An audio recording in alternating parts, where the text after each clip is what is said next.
चलिए बिस्मिल्लाह करते हैं। सो लास्ट टाइम क्या किया था? टॉपिक क्या था? एक इंफॉर्मेशन हाइडिंग का टॉपिक हमने पढ़ा था एंड सेकेंडली हमने स्टैटिक मेंबर्स का कॉन्सेप्ट स्टार्ट कर लिया था। So what is information hiding? Information को हम हाइड करते हैं। कौन सी इंफॉर्मेशन को हम हाइड करते हैं? यस, डेवलपर ने अगर एक क्लास इंप्लीमेंट की है और वो दूसरे डेवलपर को क्लास देता है ताकि दूसरे डेवलपर को रीयूज करे वो, ताकि स्क्रैच से कोडिंग ना करनी पड़े, डेवलपर वन क्या कर सकता है? अपनी क्लास की डेफिनेशन हेडर फाइल में दे सकता है और अपनी क्लास के मेथड्स की डेफिनेशन किस फॉर्म में देगा? .o की फॉर्म में, ऑब्जेक्ट कोड में देगा। Again we have two developers, developer 1 and developer 2। ठीक, डेवलपर 2 को क्या चाहिए? डेवलपर 1 ने जो क्लास बनाई है उसकी मेथड्स की, उसको मेथड्स चाहिए। ही डजंट वांट टू क्या प्रोग्राम और write program from the scratch. उसे तो पता है कि डेवलपर 1 ने इस प्रॉब्लम के सोल्यूशन के लिए एक क्लास बनाई है, सो उसकी क्लास को रीयूज करना चाहता है डेवलपर 2। डेवलपर 1 ने क्या किया है? वो क्लास बनाई है, उसकी मेथड्स इंप्लीमेंट की है। तो डेवलपर 1 ने फॉर एग्जाम्पल क्लास कौन कौन सी बनाई होगी? हमने लास्ट टाइम एग्जाम्पल ली थी क्लॉक की। तो क्लॉक की क्लास को उसने डिफाइन किया होगा clock type dot H file में, हेडर फाइल में। What is meant by the definition of a class? इसमें क्या क्या चीजें होंगी? सिर्फ डेटा मेंबर्स डिक्लेयर होंगे और मेथड सिर्फ डिक्लेयर होंगे। ठीक, that will be the class definition starting with the keyword class and ending at the semicolon. दूसरी बात, हेडर फाइल में जब सिर्फ मेथड्स की डिक्लेरेशन ही है तो गुड प्रोग्राम प्रैक्टिस ये है कि आप उन मेथड्स के साथ लिखिए कमेंट्स की फॉर्म में कि ये फंक्शन पैरामीटर्स के तौर पे क्या ले रहा है और ये फंक्शन रिटर्न क्या कर रहा है, ताकि जब डेवलपर 2 को वो हेडर फाइल मिले तो उसको पता हो कि उसने मेथड्स, एक तो खैर मेथड्स की डेफिनेशन ही पता चल जाएगा, but comments will further explain कि what these methods are doing. ठीक, सो गुड प्रोग्रामिंग प्रैक्टिस आपके कोर्स का एक CLO ये भी है, CLO 4, गुड प्रोग्रामिंग प्रैक्टिस। तो वो सेशन 1 में अभी तक इवेल्युएट नहीं हुआ, अभी तक क्विज उस पर ऐसा नहीं हुआ, अब उसके क्वेश्चन आना स्टार्ट हो जाएंगे। ठीक, so we are discussing some good programming practices from time to time. कुछ याद है आप लोगों को? पहली good programming practice with respect to class क्या थी? टाइप लिखी ताकि हमको पता चले कि इट्स क्लास या उस क्लास का नाम कैपिटल रखें। ठीक, सेकेंड प्रोग्राम हमने क्या पढ़ा था कि method should be defined outside the class, ताकि क्लास की डेफिनेशन आपके पास कंसाइज रहे for the reason of understanding. फिलहाल हमने इसे पढ़ा था। इसके अलावा और क्या गुड प्रोग्रामिंग प्रैक्टिस थी? Data members should be private, ठीक, मोस्टली। इसके अलावा जी यस, किसी भी मेथड में अगर हमने ऑब्जेक्ट पास करें तो बाय रेफरेंस पास करें ताकि वो एडिशनल जगह ना घेरे, लेकिन उसका नुकसान क्या हो सकता है कि वो मेथड उस ऑब्जेक्ट को चेंज कर सकता है। Then we should use const with the reference parameter. इसके अलावा एक और प्रोग्राम मेथड्स को भी हमें कॉन्स्टेंट रखने होते हैं। बाज़ मेथड्स को वो क्यों कॉन्स्टेंट रखने होते हैं? Some methods need to be defined as constant. For example print का मेथड था, गेट का मेथड था, हम कॉन्स्टेंट क्यों होते हैं उनको? इन मेथड्स का काम होता है कि सिर्फ वैल्यूज को रिटर्न करना, वो मेथड्स फिर उन वैल्यूज को मॉडिफाई ना कर सके। That's why so these are some good programming practices जो हम टाइम टू टाइम डिस्कस करते रहें। तो अगर कोई क्वेश्चन आ जाए कि मॉडिफाइड दिस कोड पर good programming practices, you should know कि आप उसमें क्या क्या मॉडिफिकेशन कर सकते हैं। क्लियर ये चीज़? चलिए, सो इस हेडर फाइल में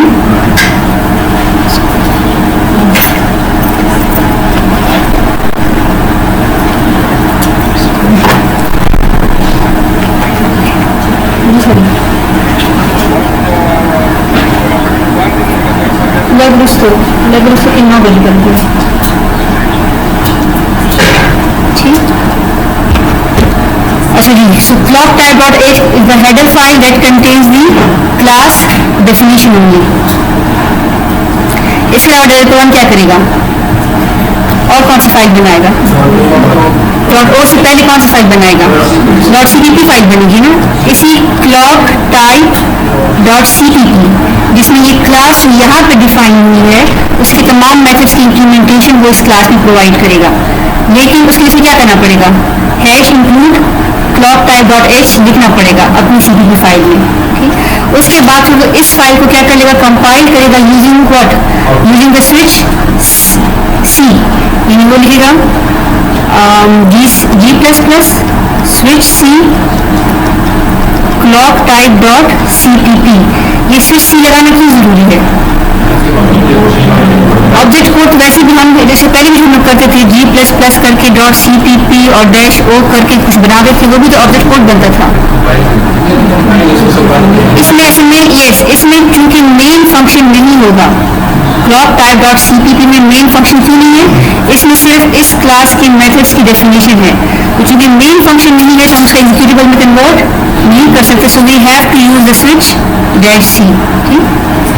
अच्छा, जब ये हम कर लेंगे तो इससे क्या बन जाएगी, this file will be converted into clock type dot O. अब डेवलपर 1 ने डेवलपर 2 को क्या क्या प्रोवाइड करना है, इन तीनों में से कौन सी फाइल प्रोवाइड करनी है, डॉट ओ प्रोवाइड करना है और डॉट एच क्यों प्रोवाइड करनी है, उसमें क्लास डिफाइन है, तो अगर वो मेन कोड में कहीं लिखता है इंट मेन क्लॉक टाइप का कोई ऑब्जेक्ट डाल रहे सपोज, तो क्या होगा, कंपाइलर इस चीज को रिकग्नाइज नहीं करेगा, तो कंपाइलर ताकि इसको रिकग्नाइज करे तो क्लाइंट डेवलपर में क्या लिखना होगा, उसे लिखना होगा hash include clock type dot H, ताकि कंपाइलर इस फाइल में जाके देख ले कि व्हाट इज क्लॉक टाइप।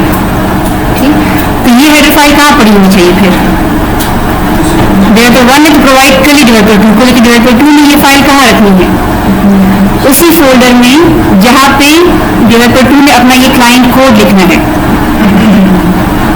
ये बात समझ आ रही है, जिस फोल्डर में डेवलपर 2 अपना कोड सेव करेगा उसी फोल्डर में क्लॉक टाइप डॉट एच की फाइल होनी चाहिए, बिकॉज यहाँ पे हम मजीद कोई बात नहीं बता रहे, हम कर भी सकते हैं कोई रिलेटिव पाथ या एब्सोल्यूट पाथ देख के स्लैश लगा के, but that will be confusing. So बेहतर ये है कि जिस फोल्डर में डेवलपर 2 ने अपना कोड रखा है उसी फोल्डर में क्लॉक टाइप डॉट एच हो। क्लियर है बात, इसके अलावा क्या प्रोवाइड करेगा, उसको ये फाइल क्यों चाहिए, कंपाइल तो होते वक्त जब हम इस ऑब्जेक्ट के मेथड्स कॉल करेंगे, for example I call C1 dot set time, ठीक 2 3 4 जो भी है, तो हम कहते क्या हैं कि जब भी फंक्शन कॉल होता है कंट्रोल वहां पे जाता है, कंट्रोल का क्या मतलब है कि वो स्टेप्स एग्जीक्यूट होते हैं, तो ये सेट टाइम का कोड हमें एग्जीक्यूट करना है, तो उसके लिए हमें क्या चीज चाहिए होगी, कोड नहीं है but we can have its object code, तो इसलिए हमें ये फाइल चाहिए कि कंट्रोल में जाना तो है ना, स्टेप्स में एग्जीक्यूट तो होने हैं, लेकिन वो कौन से स्टेप एग्जीक्यूट होंगे, ऑब्जेक्ट कोड में जो स्टेप्स लिखने हैं वो एग्जीक्यूट होंगे, so that's why we have to provide this file as well. Clock type dot O हमने डेवलपर को देनी है, ये बात क्लियर है, डॉट ओ फाइल क्यों दे रहे हैं सबको, सबको नहीं क्लियर, क्लियर बेटा आपको, आपके साथ देना क्यों दे रही बताएं कोई एक,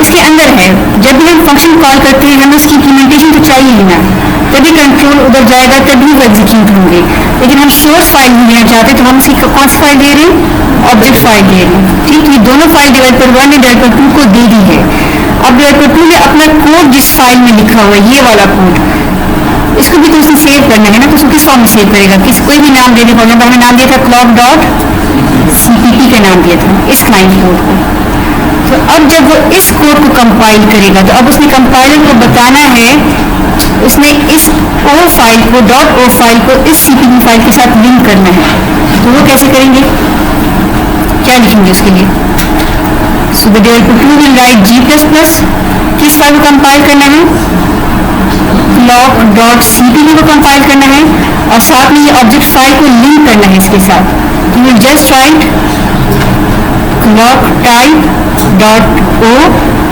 स्विच ओ, और जो भी आप एग्जीक्यूटेबल का नाम रखना चाहें। ठीक, तो फ्लाइंग कोड ने अपना सोर्स कोड कंपाइल करते वक्त डेवलपर 1 के ऑब्जेक्ट कोड को यूज कर लिया है, और इस तरह जो अब इसके नतीजे में कौन सी फाइल बनेगी, एग्जीक्यूटेबल बनेगी, जिसको हम फिर रन कर सकते हैं। क्लियर है कॉन्सेप्ट सबको? अभी क्विज में आएगा तो कर सकेंगे, तो फिर क्या, फिर कैसे क्लियर है, समझ आ गई है ना, तो फिर नहीं कर सकेंगे क्विज में। तो ये स्टेप्स ही लिखेंगे ना, अभी मैंने क्या बताया है, अगर आपसे कहा जाए कि इस कोड को इंफॉर्मेशन हाइडिंग के मुताबिक चेंज करें, कोई भी कोड आपको दिया गया हो, ठीक, और क्या करेंगे, उसकी क्लास को उठा के क्लॉक टाइप डॉट एच में लिख देंगे, उसके मेथड्स को उठा के आप क्लॉक टाइप डॉट सीपीपी में लिख देंगे, but you have to make sure that you have to include clock type dot H. फिर आपने ये कमांड देनी होगी, ये कमांड क्या है, g++ switch C clock type dot CPP. तो जो भी नाम यहाँ पे यूज होगा क्लॉक टाइप, उसी नाम की .o फाइल बन जाएगी इस कमांड को यूज करके, ठीक। तो डेवलपर 2 ने क्या करना है, सिर्फ उसने क्लॉक डॉट सीपीपी फाइल बनानी है, वो फाइल डेवलपर 1 से लेगा, उसने सिर्फ क्लॉक डॉट सीपीपी फाइल बनानी है, और उसमें उसे लिखना होगा #include clock type dot H, और फिर इस फाइल को उसने कंपाइल करना होगा इस g++ को। सिर्फ द ओनली थिंग जो चेंज आएगा वो ये होगा कि अब आपने साथ में दरमियान में ये वाली फाइल भी बतानी है। यानी पहले हम लोग कैसे कंपाइल करते थे, वुड ओनली राइट, बातें नहीं, would only right g++ clock dot CPP switch o'clock. The only difference is कि अब हम दरमियान में इस .o फाइल को भी लिख रहे हैं। क्लियर? बस अब सही लागे इसलिए भी आ रही, ठीक। इतना क्यों डर रहे हो इससे? लेकिन क्या अपने पर तो, हाँ अपने पर तो बिलीव तो होना चाहिए, बिल्कुल। हाँ तो यही कहा आपने साथ एग्जाम में होता है, अगर आप लोगों को पता है कि तैयारी करके आए हैं तो फिर क्यों आप लोग फील करते हैं जी? प्रैक्टिकली तो हमने लास्ट क्लास में किया था, ये सारे स्टेप्स किए थे। तो यही जो बात है बेटा, कि क्यों यकीन नहीं है आप लोग को, या तो आप इस टाइम सही सच नहीं बोल रहे।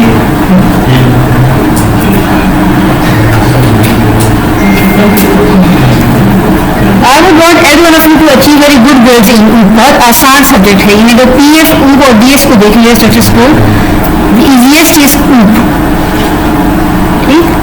तो पीएस तो गुजर चुका है, डेटा स्ट्रक्चर आने वाला है, पर इसमें अब क्या होगा, तो फिर ऊप में तो अच्छे मार्क्स ले लेना। मैं नहीं भूल, मेरे हाथ में मार्क्स नहीं है, सो इट्स ऑल जस्ट सिर्फ थोड़े से कॉन्सेप्ट्स ही हैं। अगर क्लास में समझ आ रही है तो थोड़ी प्रैक्टिस कर लिया करें, आप आसानी से कोर्स को पास कर सकते हैं, ठीक। और इसके क्रेडिट्स भी ज़्यादा हैं, 3+1 4 क्रेडिट्स हैं, तो थोड़ी सी मेहनत करके आप अच्छे खास अपनी जीपीए इंप्रूव कर सकते हैं। But you have to be, दो चीज़ों का ख्याल रखना, एक तो समझ आ रही है इसका ख्याल रखना, दूसरी प्रैक्टिस करनी है। कंसिस्टेंसी नहीं है तो वो कैसे अचीव करेंगे बेटे, रोजाना और हर वीक क्विज दिया करेंगे तब कंसिस्टेंसी आएगी, हर वीक। तो मैं आप लोग से पूछ रही थी कि लैब कैसी जा रही है, आप बताएंगे ठीक जा रही है, तो बताए ना क्या कैसे ऑर्गेनाइज होंगे।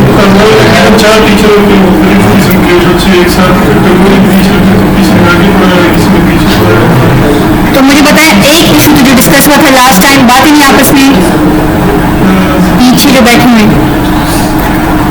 इश्यूज को डिस्कस करते हैं, ठीक है, आपस में बाद में बात कर ली। एक इशू ये है कि आप कहें कि लैब सिंक्रोनाइज नहीं है, तो अभी तक तो मुझे सिर्फ एक इशू आप लोगों ने लास्ट टाइम बताया था और वो मैं लैब इंस्टीट्यूट से डिस्कस कर चुकी हूँ। द इशू वाज कि स्टैटिक आप लोगों ने बाद में पढ़ा था, लैब में आप लोगों को पहले कराया गया था।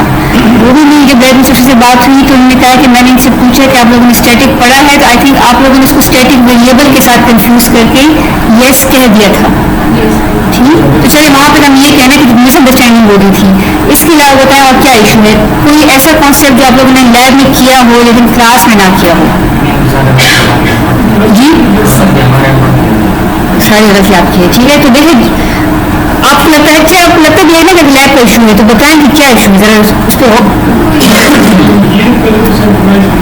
तो वही बताएं, एक स्टडी का मुझे पता चल गया कि एक टॉपिक जो आपने क्लास में नहीं किया था लैब में कर लिया, उसके अलावा एक्सप्लेनेशन क्या मतलब है।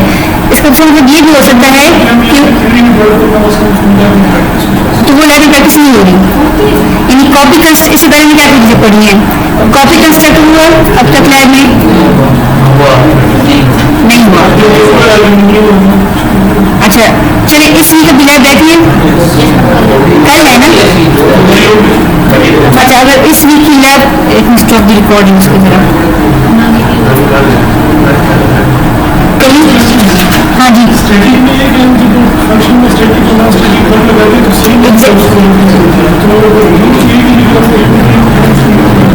हाँ जी आज करती है आपको क्वेश्चन किए थे, ठीक। चलिए जी, तो इंफॉर्मेशन हाइडिंग हमने रिकैप कर लिया है। इसको मैं और नाम भी देते हैं सेपरेशन, बाकी में सेपरेशन ऑफ कंसर्न्स का नाम भी देते हैं। वाई सेपरेशन ऑफ कंसर्न्स, इस इंफॉर्मेशन हाइडिंग हम ये भी कहते हैं कि it's a concept of separation of concerns. यानी डेवलपर 2 में अगर सिर्फ क्लास को रीयूज ही करना है तो उसका कोई कंसर्न नहीं है कि डेवलपर 1 के कोड को देख ले, ठीक। सो इट्स आल्सो कॉल्ड जी इसमें रिलेटेबिलिटी की आसानी होती है और टेस्टिंग में यस, टेस्टिंग में आसानी इस तरह होती है कि आपको मैंने लास्ट टाइम बताया था कि developer and tester are always at war with one another, ठीक। एक डेवलपर खुद अपने कोड को क्यों नहीं टेस्ट करता, वो हम किसी और से क्यों कहते हैं कि आप हमारे कोड को टेस्ट करें।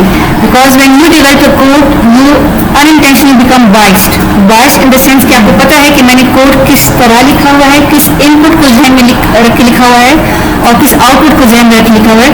तो आप जब टेस्टिंग भी करेंगे तो आप उसको वही इनपुट प्रोवाइड करेंगे जो आपके जहन में होता है, ठीक। तो विच इज नॉट गुड टेस्टिंग। तो फिर हम वो कोड टेस्टर को देते हैं। अब टेस्टर को भी कोड की इम्प्लीमेंटेशन पता नहीं होनी चाहिए ताकि वो भी बाइस ना हो। उसको सिर्फ ये पता होना चाहिए कि इस फंक्शन में अगर ये इनपुट दे तो ये आउटपुट आना चाहिए। तो जब उसको इम्प्लीमेंटेशन का नहीं पता होगा, ही वॉन्ट बी बाइस, तो he can then test it good in a good way. तो यहाँ पे भी डेवलपर 2 इन मेथड्स को टेस्ट कर सकता है without actually seeing the code of developer 1। तो ये टेस्टिंग में भी सर हेल्प करता है।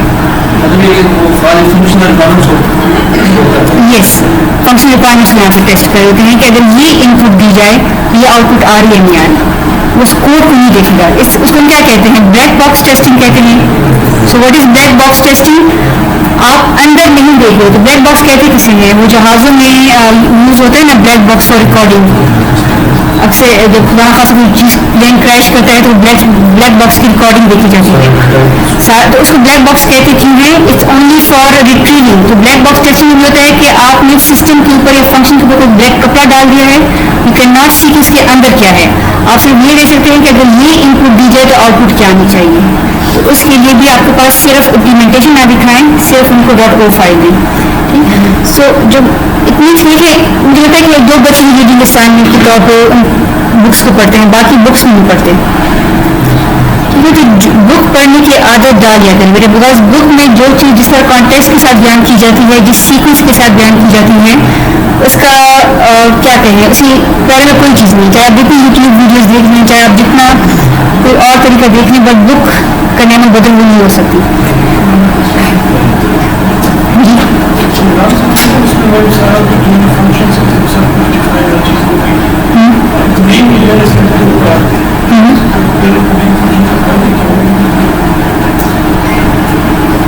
मेन फंक्शन होते हैं ना, हम कहते हैं कि वो क्लाइंट कोड है, यानी वो कोई और है जो कि आपके बनाए हुए इन फंक्शंस को कॉल कर रहे हैं। यस, तो वही हम कह रहे हैं कि ये जो मेन फंक्शन जो लिख रहे हैं ना, ये कोई और डेवलपर है जो कोड इम्प्लीमेंट नहीं करना चाहता है, किसी और के लिखे हुए कोड को यूज करना चाहता है। तो उसने मेन फंक्शन को कॉल कर लिया। अब अगर उसका काम 2 फंक्शन कॉल से हो रहा है तो उसने सिर्फ 2 फंक्शन कॉल्स किए, ठीक। सो ये जो मेन का फंक्शन होता है, इसको हम क्लाइंट कोड कहते भी इसलिए हैं कि ये किसी और ने लिखा होता है, और क्लास जो बाकी फंक्शन वगैरह होते हैं ये किसी और ने लिखे होते हैं। इवन एज ए डेवलपर आप खुद ऐसे करेंगे, लेकिन उस पूरी की बात की पूरे फंक्शन क्यों बना रहे हैं, तो वो तो एब्स्ट्रैक्शन के लिए बना रहे हैं कि हम प्रॉब्लम को छोटे छोटे पार्ट्स में डिवाइड करते हैं ताकि सारा कोड हमें मेन में ना लिखना पड़े। ये नहीं कि सिर्फ किसी और को देने के लिए आप फंक्शन में डिवाइड करते हैं, क्लास में डिवाइड करते हैं, अपने कोड को भी मजीद अंडरस्टैंडेबल बनाने के लिए आप डिवाइड करते हैं इसको क्लास में एंड फंक्शन में। इससे एक और बात याद आ गई है, आज हम बातें ऐसे कर ज़्यादा रहे, बट प्रोग्रामिंग कंपटीशन आने वाला है, FPSC fast problem solving competition, do participate in it. खत्म होगी तो पहले क्यों नहीं की? देखिए रजिस्टर्ड अच्छी बात है, हो सकता है उसमें ऊपर कॉन्सेप्ट शायद ना भी हो, लेकिन वैसे ही अपनी जनरल प्रोग्रामिंग बेहतर करें, ठीक है। तो इसका जी वैल्यू क्वेश्चन आते हैं, यस। सो पार्टिसिपेट क्या करें इसमें? चलिए जी स्टार्ट करते हैं स्टैटिक कॉन्सेप्ट के साथ। तो why do you need static variables? Sorry, static member का कॉन्सेप्ट है क्या? यानी क्लास के इससे पहले क्लास के जितने भी मेंबर्स थे, क्लास के मेंबर्स क्या हो सकते हैं? what can be the members of a class? Data members हो सकते हैं और मेथड्स हो सकते हैं। तो इससे पहले हमने जितने भी डेटा मेंबर्स और मेथड्स पढ़े थे वो क्या थे? वो स्टैटिक नहीं बल्कि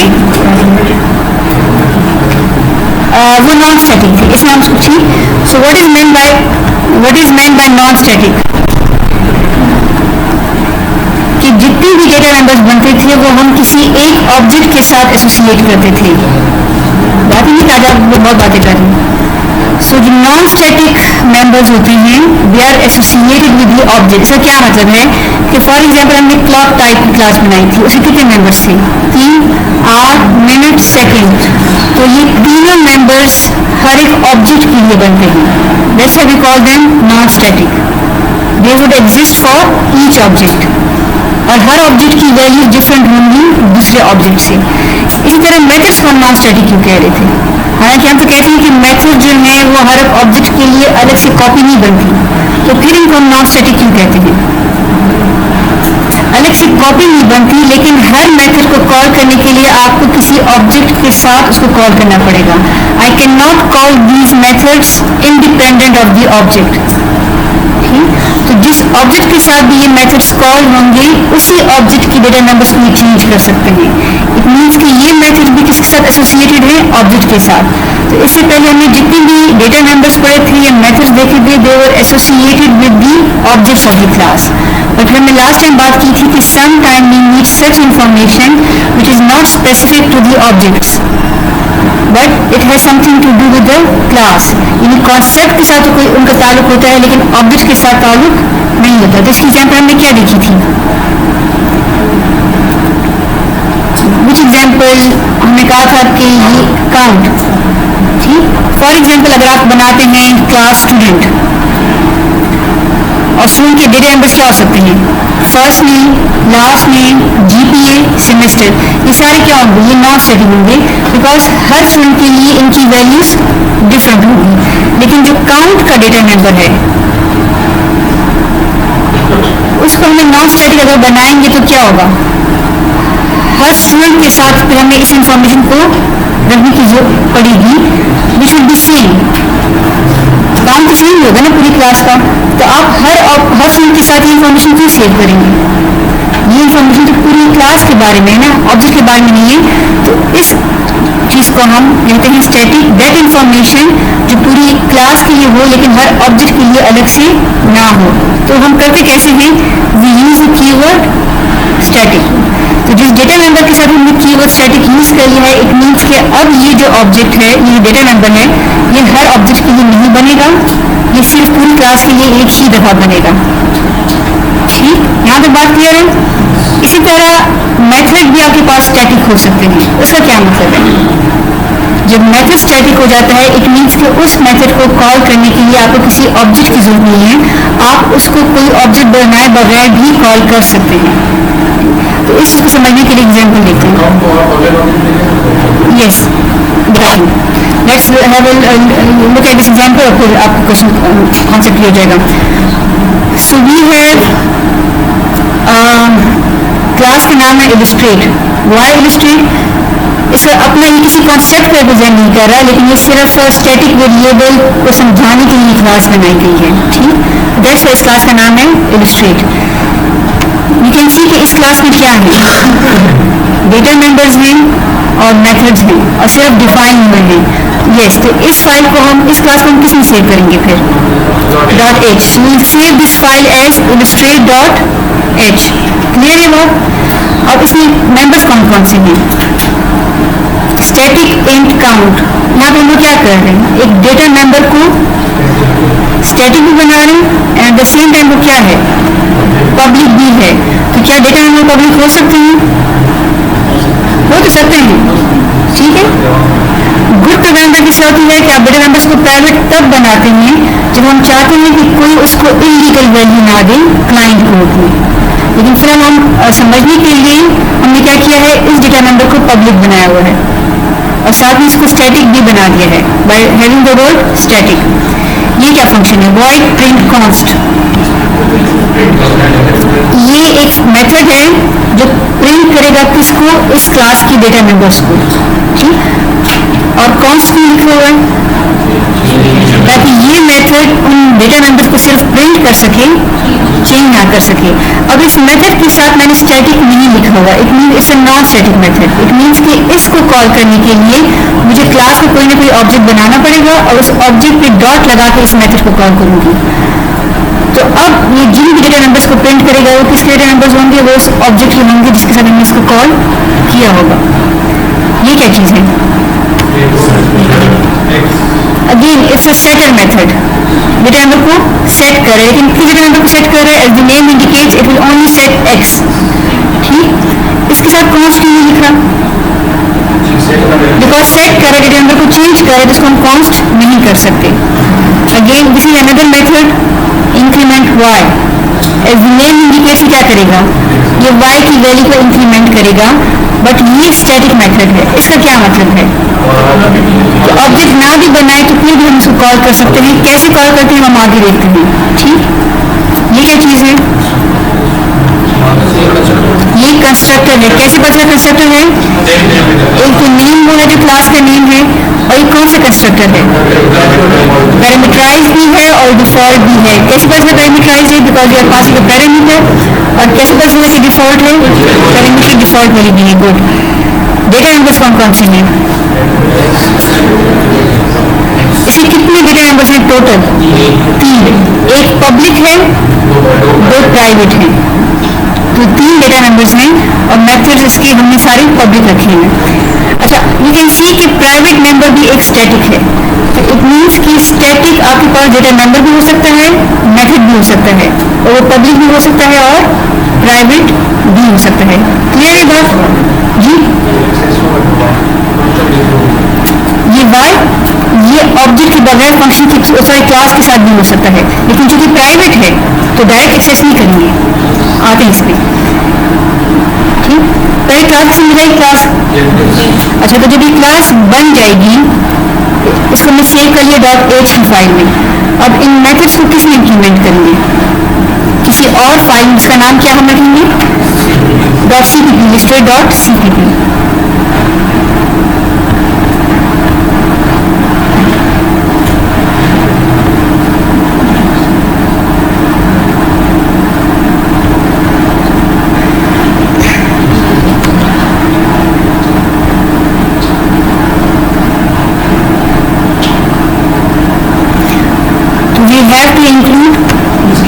illustrate.h, ठीक। अच्छा, अब क्या कर रहे हैं? जो नॉन स्टैटिक मेंबर्स होते हैं, स्टैटिक को छोड़ेंगे। इससे पहले हमने जितने भी डेटा मेंबर्स पढ़े थे, for example hour, min, second, या इस केस में क्या था एक और,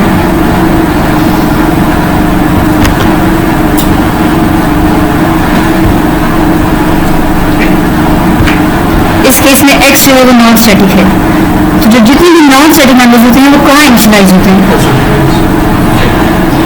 कंस्ट्रक्टर में इनिशियलाइज होते हैं जब ऑब्जेक्ट को बनाते हैं। ये एग्री करते हैं सब? कभी हमने इसको ऐसे नहीं लिखा हुआ int x इक्वल टू 0, हम ऐसे नहीं करते। हम डेटा मेंबर्स को ऐसे इनिशियलाइज नहीं करते, बल्कि हमेशा हम क्या करते हैं? कंस्ट्रक्टर में मेंबर्स को इनिशियलाइज करते हैं, ठीक है, नॉन स्टैटिक को। लेकिन स्टैटिक मेंबर्स तो वो मेंबर्स हैं जो हम कहते हैं कि अगर ऑब्जेक्ट ना भी बना हो तब भी वो एग्जिस्ट करते हैं। इट मीन्स कि उनको हमने कंस्ट्रक्टर इनिशियलाइज नहीं करना, क्लास में भी करेंगे तो it is against the practice. Good program practice में क्या पढ़ी थी हमने, क्या कहा था कि class is just a blueprint, class एक सिर्फ टेम्पलेट है, वो मेमोरी एलोकेट ना करे। ठीक, तो फिर हम कहाँ पे करिए, कंस्ट्रक्टर भी नहीं कर सकते, क्लास के अंदर भी नहीं कर सकते, तो क्या ऑप्शन आ जाती है, क्लास के बाहर करें। ठीक, तो हम क्या कर रहे हैं, जो काउंट था ये एक स्टैटिक डेटा मेंबर था, इसको हम इनिशियलाइज कर रहे हैं। लेकिन कैसे इनिशियलाइज कर रहे हैं, we are not writing int count is equal to 0। Reason क्या है, क्योंकि ये तो ग्लोबल वेरिएबल नहीं है। क्लास में किसी ने पूछा था कि ग्लोबल का भी तो ये काम है ना कि वो किसी पूरे कोड में एक्सेसिबल हो, लेकिन हम चाहते हैं कि काउंट जो है it is specific to the class illustrate, यानी इसमें किसको काउंट करना है, इलस्ट्रेट क्लास के ऑब्जेक्ट को काउंट करना है।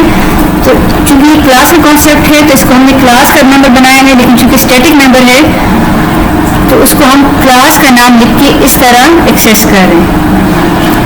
स्कोप प्रिडिक्शन ऑपरेटर, जैसे कि हम मेथड्स को बताते हैं ना कि किस क्लास का मेथड है, तो हम पहले क्लास का नाम लिखते हैं, स्कोप प्रिडिक्शन लगाते हैं और फिर मेथड डिफाइन करते हैं। इस तरह इस काउंट वेरिएबल को भी हम इनिशियलाइज करते हुए क्या लिखेंगे, क्लास का नाम लिखेंगे। जी, ये भी पब्लिक ही है, चाहे पब्लिक हो चाहे प्राइवेट हो, इस तरह इनिशियलाइज करें। देखिए प्राइवेट जो होता है वो आउटसाइड दी क्लास एक्सेस नहीं हो सकता, आउटसाइड द क्लास मीन कि वो क्लाइंट कोड में एक्सेस नहीं हो सकता। मीन में ये जो हम लोग काम कर रहे हैं ना, ये किसका कोड है, ये अभी भी डेवलपर 1 का ही कोड है ना, डेवलपर 1 ही .cpp की फाइल बना रहे हैं ना, क्लास के बेस पे बाय कर रहे हैं, but still it is a part of the class, it is not कि हम क्लास का पार्ट नहीं है। ठीक है, तो प्राइवेट को आप इस तरह चेंज कर लें कि private are those members which cannot be accessed outside the class in the sense कि वो मेन एक्सेस नहीं हो सकते। ठीक, जो .cpp फाइल बना रहे हैं अभी भी डेवलपर 1 ही बना रहे हैं जिसने ये वाली क्लास बनाई है, तो ये जो काउंट और वाई है ये अभी भी क्लास का ही पार्ट ही है, लेकिन क्लास के अंदर इनिशियलाइज नहीं कर रहे, क्लास के बाहर कर रहे हैं, but still they are the part of the class. ठीक, अच्छा यू कैन सी कि हम दोबारा यहाँ पे इंट लिख रहे हैं, वाई इंट, एक दफा हम डिक्लेयर कर चुके हैं इसको क्लास में। ये बेसिकली यहाँ पे हम इनिशियलाइज करेंगे, मतलब यहीं पे उसके लिए जगह एलोकेट हो रही है। You know the difference between definition and declaration. What is declaration, सिर्फ बताने कंपाइलर को कि वेरिएबल है उसकी टाइप ये होगी। Definition is basically actually occupying the memory for that variable. तो क्लास के अंदर हम सिर्फ डिक्लेयर करते हैं, सिर्फ बताते हैं कंपाइलर को कि ये उनकी टाइप है और यहाँ पे ये डिफाइन हो रहा है, उसके लिए जगह यहाँ पे ऑक्युपाई हो रही है। क्लियर, तो काउंट हमने क्या कर लिया, 0। इसी तरह वाई वेरिएबल हमने क्या कर लिया, 0 कर लिया है। ये प्रिंट मेथड को हम अब डिफाइन कर रहे हैं, लेकिन किस क्लास का मेथड है, इलस्ट्रेट क्लास का मेथड है। अब प्रिंट क्लास का मेथड किस किस को प्रिंट कर रहे हैं, x को, y को और काउंट को। तो क्या ये मेथड स्टैटिक को एक्सेस कर सकता है, यानी एक नॉन स्टैटिक मेथड क्या स्टैटिक को एक्सेस कर रहा है, कर रहा है। ठीक है, कर सकता है, बिकॉज होता क्या है, अब लेट्स मेमोरी में बनेंगे कैसे। सो इट्स समथिंग कि जब हमने क्लास बनाई इलस्ट्रेट, तो y नाम का जो डेटा मेंबर है और जो काउंट नाम का डेटा मेंबर है ये इनिशियलाइज हो चुके हैं 0 के साथ, हालांकि कोई ऑब्जेक्ट बना भी नहीं है। ठीक, और ये जो प्रिंट और सारे मेथड्स हैं ये भी कहीं की मेमोरी में डिफाइन हो चुके हैं। अभी x क्यों नहीं बना, x क्यों नहीं बना तब,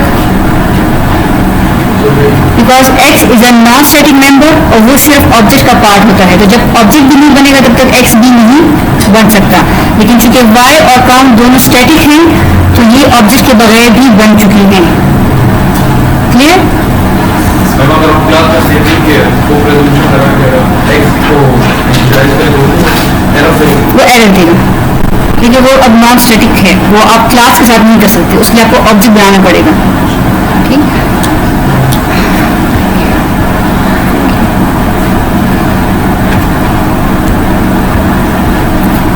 सिमिलरली ये क्या कर रहे हैं इलस्ट्रेट,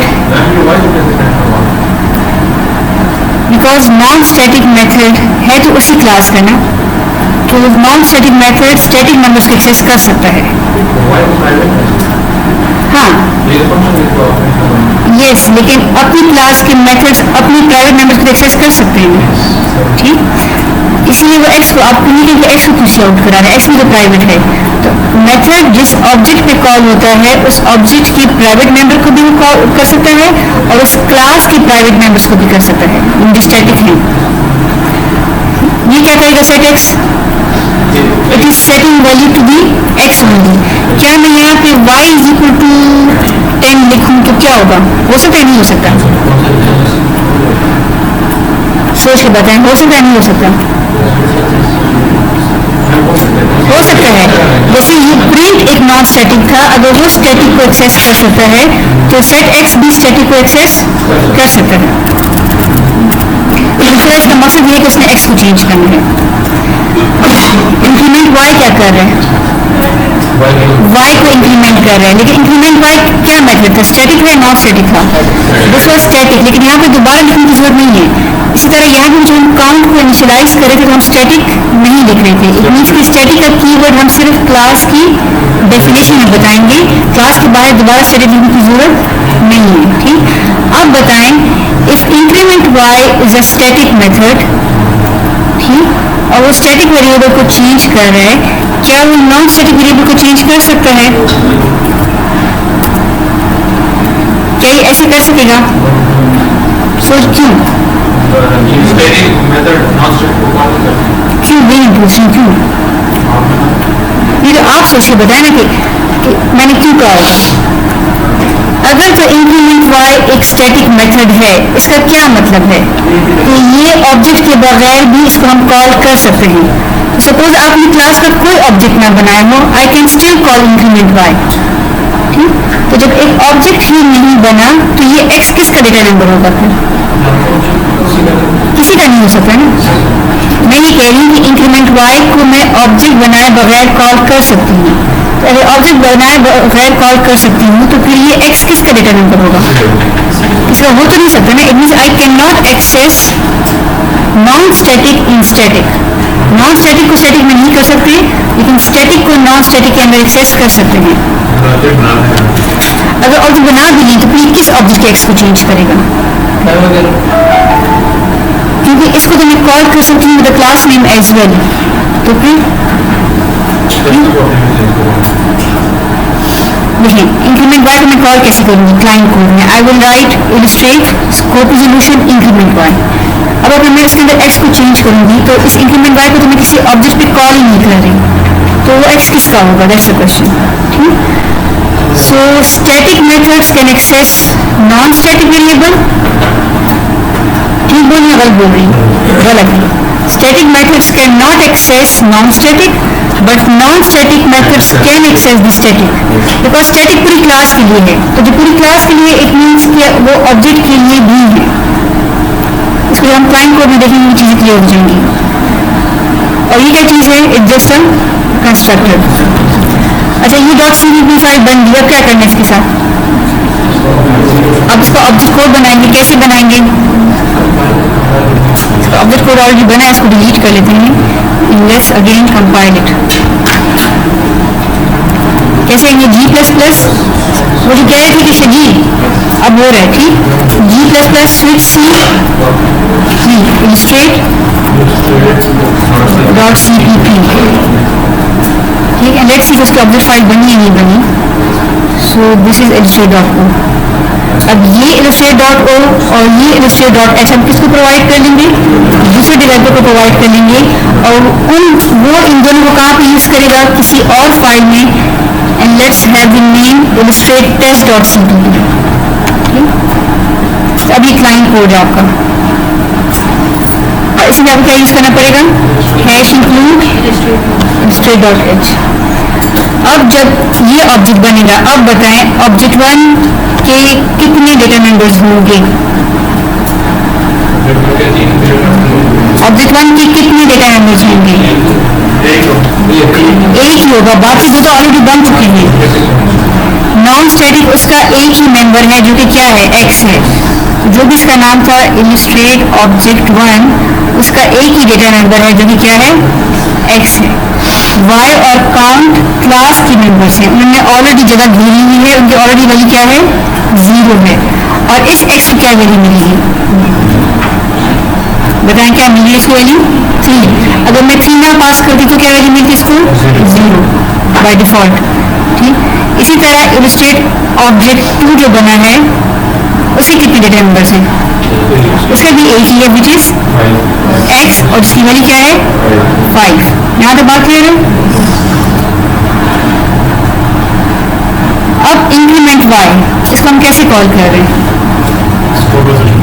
स्कोप रिजोल्यूशन, क्लास का नाम scope resolution and we are calling it. इससे पहले हम जितने भी मेथड्स को कॉल करते थे हमें एक ऑब्जेक्ट की जरूरत पड़ती थी, लेकिन चूंकि increment y is a static method तो इसके लिए हमें ऑब्जेक्ट बनाने की जरूरत नहीं है, we can call it with the class name as well. तो ये क्या कर लेगा, किसको इंक्रीमेंट कर रहा था, ये y को इंक्रीमेंट कर रहा था, y की वैल्यू क्या हो जाएगी 0 से 1 हो गई। अच्छा, क्या मैं यहाँ पे इलिस्ट्रेट y प्लस प्लस लिख सकती हूँ, यस मैं ऐसे नहीं कर सकती। रीजन क्या है कि बेशक वो स्टैटिक है लेकिन वो प्राइवेट है, तो I can not access it in that line code. लेकिन जो काउंट था वो क्या था, वो तो पब्लिक था, वो स्टैटिक भी था, काउंट स्टैटिक था, that's why we are calling it with the class name, और हम उसको डायरेक्ट इंक्रीमेंट करें क्योंकि वो पब्लिक भी था। तो काउंट की वैल्यू क्या हो जाएगी 0 से 1 होगी। अब अगर मैं इलस्ट्रेट ऑब्जेक्ट 1 डॉट प्रिंट करूं तो प्रिंट के मेथड किसको कॉल कर, किसको प्रिंट कर रहा था x, y और काउंट को। तो क्या चीज प्रिंट होगी, x की वैल्यू क्या प्रिंट होगी 3, काउंट की वैल्यू 1 और y की वैल्यू 1। ठीक, एंड द सेम मेथड अगर कॉल हो जाए 2 के लिए तो क्या होगा 5 1 1। इट मीन्स कि x की वैल्यू डिफरेंट है दोनों ऑब्जेक्ट्स की, लेकिन काउंट और y की वैल्यू सेम है, बिकॉज दोनों ऑब्जेक्ट्स को ये एक ही वैल्यू नजर आ रही है, ये स्टैटिक है।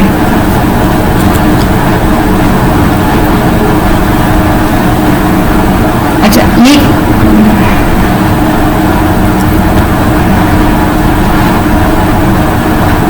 अब अगर मैं इसको कॉल करूं illustrate object 1 dot increment y, ये क्या करेगा,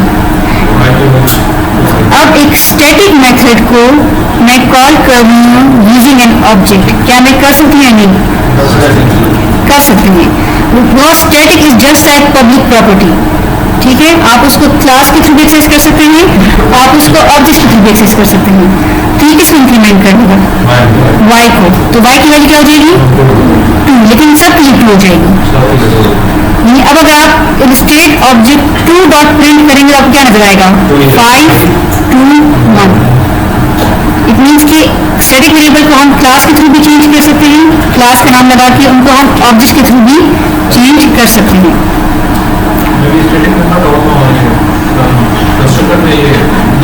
वो उसका मकसद नहीं होना चाहिए बात नहीं, ठीक है, फिलहाल उसको कॉन्सेप्ट समझाने के लिए आपकी बात ठीक है, लिख सकते हैं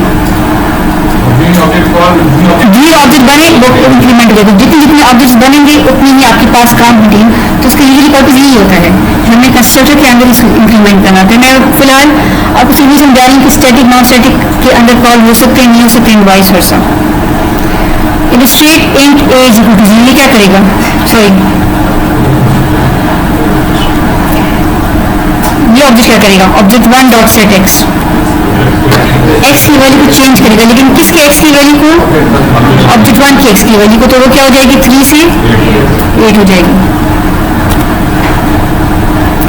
अब अगर आप ऑब्जेक्ट 1 को प्रिंट करेंगे तो क्या नजर आएगा 8 2 1। अगर ऑब्जेक्ट 2 को प्रिंट करेंगे तो क्या नजर आएगा 5 2 1।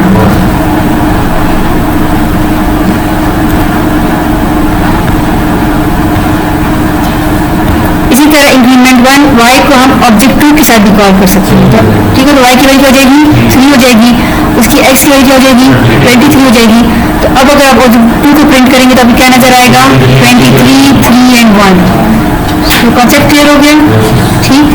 अब जैसे उनकी बात की स्टैटिक का मकसद क्या होता है, यूजुअली हम उसको क्लास के कितने ऑब्जेक्ट्स बने हैं उसको काउंट के लिए यूज करते हैं। ठीक, तो हम लोग करते क्या है, एक स्टैटिक मेमोरी बनाते हैं, स्टैटिक इंट काउंट क्लास के अंदर, इनिशियलाइज क्लास के बाहर करेंगे और कंस्ट्रक्टर के अंदर इसको फिर हम इंक्रीमेंट करेंगे ताकि जैसे जैसे ऑब्जेक्ट बनते जाए उसकी वैल्यू इंक्रीमेंट होती जाए। चलिए अब प्रैक्टिस के लिए करते हैं, उसके बाद हम क्विज स्टार्ट करते हैं। क्विज में